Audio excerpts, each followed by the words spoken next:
Hi friends, स्वागत आहे तुमचं माझ्या चॅनलवर। कसे आहात तुम्ही? मजेत आहात ना? चला आजच्या व्हिडिओला सुरुवात करूया। आजचा व्हिडिओ आहे ॲडव्होकेट विजय बारामतीकर यांच्यासाठी।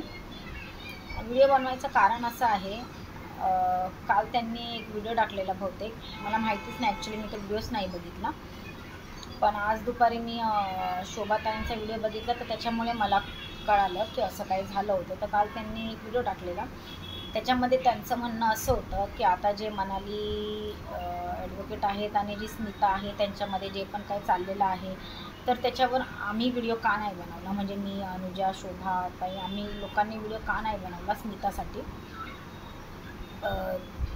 तिच्यावर जो अन्याय होतो आहे किंवा जे पण काय होतं त्याच्यावर आम्ही का नाही बोललो आणि आम्ही गपचूप का आहोत आणि आम्ही त्या टोळीचे आहोत वगैरे असं काही खूप।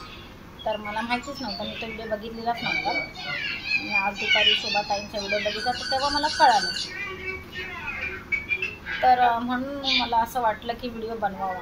तर पहिली गोष्ट तर टोळी वगैरे असं काही आहेच नाही, हे मी प्रत्येक व्हिडिओमध्येही सांगते आणि आत्ता पण सांगते। आता तुम्ही बघा, आपले एकमेकांकडे पर्सनल कॉन्टॅक्ट आहेत का? आपण एकमेकांना पर्सनली ओळखतो का? नाही ओळखत। आपली जितकी पण काही ओळख आहे ती यूट्यूबवरच आहे, बरोबर। ते पण आपण एखाद्याबद्दल आपलं मत मांडतो आणि आपल्याला जर योग्य वाटतं की अरे हो यार, जसा विचार मी करते तसाच विचार त्या ताई पण करतात, तर आपल्याला आपले मतं म्हणजे एकसारखे वाटतात, तर त्यामुळे आपण म्हणजे यूट्यूबवरती जी आपली ओळख आहे ती याच्यामुळेच आहे, बाकी दुसरं असं काहीच नाही। तर टोळीचा प्रश्नच येत नाही। आणि टोळी काय आहे, आपण आपल्या घरात राहतो, आपलं खातो, तर त्याच्यामुळे टोळीचा वगैरे असा काही प्रश्नच येत नाही त्याच्यामध्ये, ही टोळी किंवा ती टोळी। आता राहिला प्रश्न व्हिडिओ टाकायचा, तर बघा आता यूट्यूबवर रोज असे भरपूर काही गोष्टी होत असतात, कधी कोण काय बोलतं, कधी कोण काय बोलतं, तर आपण कधी एखाद्यावर व्हिडिओ टाकतो, कधी नाही टाकत, किंवा कधी कधी माझं कसं होतं ना, त्या विषयावर भरपूर लोकांनी व्हिडिओ टाकलेले असतात, तर म्हणून मी विचार करते की जाऊ दे, आता मी काय परत त्या विषयावरच व्हिडिओ टाकतो, म्हणून मी कधी कधी टाकत नाही। आणि कधी कधी काय होतं की वेळ नाही भेटत मुलांमुळे, म्हणून मी व्हिडिओ टाकत नाही। पण तुम्ही असं म्हटल्यामुळे मी आता नक्कीच स्मिता आणि ॲडव्होकेट मनाली ताई आहेत त्यांच्याबद्दल जे पण काय चाललेलं आहे त्याच्यावर मी नक्की व्हिडिओ टाकेल बनवून, आणि जे माझं मत आहे स्मिताबद्दल, ॲडव्होकेट मनाली ताईबद्दल जे काय माझं मत आहे ते मी नक्की व्हिडिओ बनवून मी नक्की माझं मत मांडेल, ठीक आहे। पण मी त्या गोष्टीबद्दल ह्या व्हिडिओत नाही बोलणार, कारण मग व्हिडिओ खूप मोठा होईल, त्याच्यामुळे आता फक्त मी तुमच्याबद्दल बोलते आणि त्यांच्या दोघींबद्दल मी दुसरा व्हिडिओ बनवेल आणि मग त्याच्यामध्ये मी सांगेल माझं काय म्हणणं आहे स्मिताबद्दल पण, ठीक आहे। तर आता आपण याच्याबद्दल बोलूया।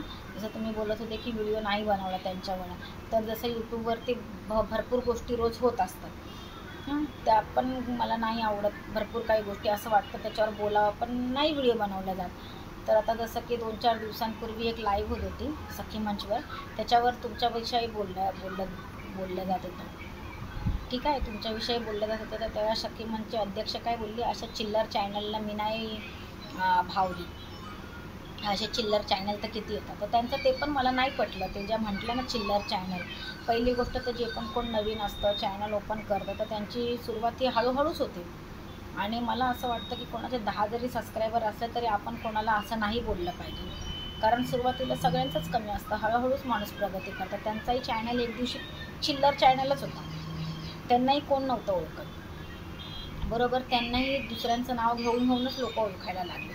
इवन मी दुसऱ्यांचं काय घ्या, मी माझंच सांगते, मी सुद्धा त्यांना ओळखत नव्हते। मी त्या टायमाला स्मिताचे व्हिडिओज बघायची आणि ती काय तिच्या व्हिडिओमध्ये म्हणायची की मला एक बाई खूप त्रास देते, मला एक म्हातारी खूप त्रास देते, तर मला नव्हतं माहिती की कोण आहे एक्झॅक्टली। तर एक दिवशी मी स्मिताच्या कमेंट बॉक्समध्ये बघितलं, कोणीतरी तिचं नाव लिहिलेलं, तेव्हा मला कळलं की अच्छा अरे ही आहे काय, तेव्हापासून मी ओळखायला लागले। तर त्यांनी पण असं दुसऱ्यांना नाही बोललं पाहिजे, ते पण कुठेतरी चुकीचं होतं, पण नाही बनवलं मी त्याच्यावरती व्हिडिओ।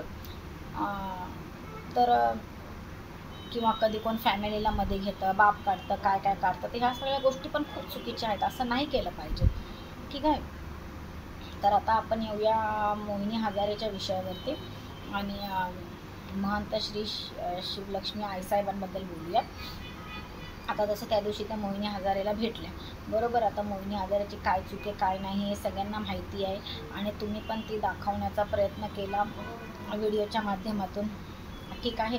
माझंही तेच म्हणणं होतं की घरच्या गोष्टी नको सांगायला सोशल मीडियावर, ॲटलिस्ट निदान चुकीच्या गोष्टी तरी नको, कारण घरच्या माणसाला आज ना उद्या आपल्याला माफ करणार, आपण परत एकच होणार, तर ते नको व्हायला. ठीक आहे. ह्या विषयावर आता सध्याला खूप चर्चा चाललेली आहे. तर मला हे म्हणायचं आहे, ठीक आहे, त्या दिवशी आईसाहेब व जे पण काय बोलल्या, पहिली गोष्ट तर त्यांनी तुमचं नाव नव्हतं घेतलं. ठीक आहे, त्या जे काय बोलल्या तुम्हाला असं वाटलं की तुम्हीच मोहिनीला तिची चूक दाखवण्याचा प्रथम सुरुवात केलेली होती, म्हणून आईसाहेब जे काय बोलले ते तुमच्याचसाठी होतं असं तुम्हाला वाटलं. ठीक आहे, हरकत नाही. आता आईसाहेब जे पण काय बोलल्या की प्रत्येक स्त्रीची ही इज्जत केलीच पाहिजे, आणि आजकाल मी सोशल मीडियावर बघते की एक स्त्रीची इज्जत काढते, तर बरं झालं देवाने मला बाई नाही बनवलं. त्यांचं असं म्हणणं होतं, त्या बरोबर म्हणत होत्या. आणि ते ज्या बोलल्या की गिव्ह रिस्पेक्ट टेक रिस्पेक्ट, सगळ्यांनी सगळ्यांची इज्जत करा, तर ते फक्त तुमच्यासाठी नव्हतं, ते सगळ्यांसाठी होतं, माझ्यासाठी, सगळ्या जेवढ्या स्त्रिया आहेत सगळ्यांसाठी ते त्यांचं ते बोलणं होतं. मोहिनी हजारेसाठी सुद्धा, तिच्याबरोबर तिची मैत्रीण होती तिच्यासाठी सुद्धा, कारण त्यांनी भरपूर व्हिडिओजमध्ये स्त्रियांची इज्जत काढलेली आहे, म्हणून त्या गोष्टी त्यांच्यासाठी पण होत्या. ठीक आहे. आता त्यांनी मोहिनीला समजावून सांगितलं, तिने तिची चूक मान्य केली, सगळं बरोबर आहे. हां, त्यांनी ट्रोलर्स लोकांसाठी पण काहीतरी त्या म्हटल्या, तर धमकीसारखं की घरात जाऊन तांडव करेल किंवा जे पण काय नागडं होऊन मारेल. ठीक आहे, ती गोष्ट मला पण कुठेतरी खटकली होती की त्यांचा उद्देश चांगला होता बोलण्याचा, की कोणाला त्रास देऊ नका, एकदम चांगला उद्देश होता त्यांचा, पण पटकन त्यांच्या तोंडातून निघून गेलं की जे काय होतं ते मला नाही माहिती. तर ठीक आहे, ते चुकीचं होतं, तुम्हालाही चुकीचं वाटलं, मान्य आहे, तुम्हाला चुकीचं वाटलं, तर तुम्ही ही व्हिडिओ बनवून तुमचा व्हिडिओ बनवण्यामागचं कारण काय होतं की आईसाहेब तुम्ही दोन्ही पक्ष बघा, एक पक्ष बघू नका आणि मग तुम्ही निर्णय घ्या. ठीक आहे, तर तुमचं जे कारण होतं व्हिडिओ बनवण्याच्या मागचं ते योग्य होतं, पण तुम्ही जेव्हा तो व्हिडिओ बनवला त्यांच्यासाठी, तर तुम्ही फक्त एवढं पण करू शकत होता की जे तुम्हाला चांगलं नाही वाटलं, जसं लोक पाया पडतात म्हणा किंवा धमकीची गोष्ट म्हणा, तर तुम्ही त्याच्यावर त्यांना व्यवस्थितपणे विचारू शकत होता की आईसाहेब मला हे नाही पटलं आणि तुम्ही याचं स्पष्टीकरण मला द्या. तर त्यांनी पण प्रेमाने तुम्हाला त्याचं स्पष्टीकरण नक्की दिलं असतं. त्यांना जे काय वाटतं चांगलं राईट, काय चूक आहे, काय बरोबर आहे, त्यांना काय वाटतं किंवा का ते असं म्हटलं, हे त्यांनी नक्की सांगितलं असतं, कारण मला तरी असं वाटतं. नक्की त्यांनी त्याचं उत्तर प्रेमाने दिलं असतं, पण तुम्ही काय केलं ना, ती गोष्ट तर होतीच होती, पण तुम्ही भरपूर काही त्याच्यामध्ये न बोलण्यासारख्या गोष्टी बोललात, जे नाही बोललं पाहिजे. ते मला पण कुठेतरी चूकच वाटलं. त्यांच्या नवऱ्याबद्दल म्हणा किंवा तो ब्रँड, रात्री ते हे ब्रँड घेतात, ते ब्रँड घेतात, खूप काही गोष्टी अशा, बॉडी शेमिंग, तर हे सगळं चुकीचं होतं. मला पण कुठेतरी ते नाही पटलं. कसं आहे ना, त्या कशा पण असल्या तरी त्यांना देवाने तसं बनवलेलं आहे त्या समाजाला, तर आपण त्यांची रिस्पेक्ट ही केलीच पाहिजे, मला असं वाटतं. आणि त्याच्यामुळे तुमची जी पद्धत होती, तुमचं कारण जरी व्हिडिओ बनवण्याच्या मागचं योग्य असेल की हां बाबा तुम्ही दोन्ही पक्ष बघा, पण तुमची जी पद्धत होती आणि तुम्ही जे काय बोललात ते कुठेतरी चुकीचं होतं. ठीक आहे, आणि मला ते चुकीचं वाटलं म्हणून मी बोलते. जसं तुम्ही म्हणता ना की तुम्ही बोलत नाही, तर ठीक आहे, जिथे मला चुकीचं वाटतं तिथे मी बोलतेच, आणि हे मला कुठेतरी चुकीचं वाटलं म्हणून मी हे बोलत आहे.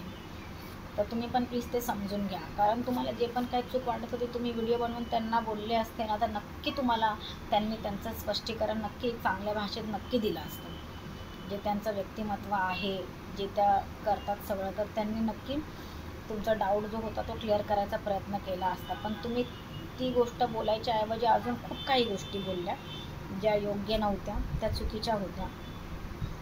ठीक आहे, तर हेच मला बोलायचं आहे.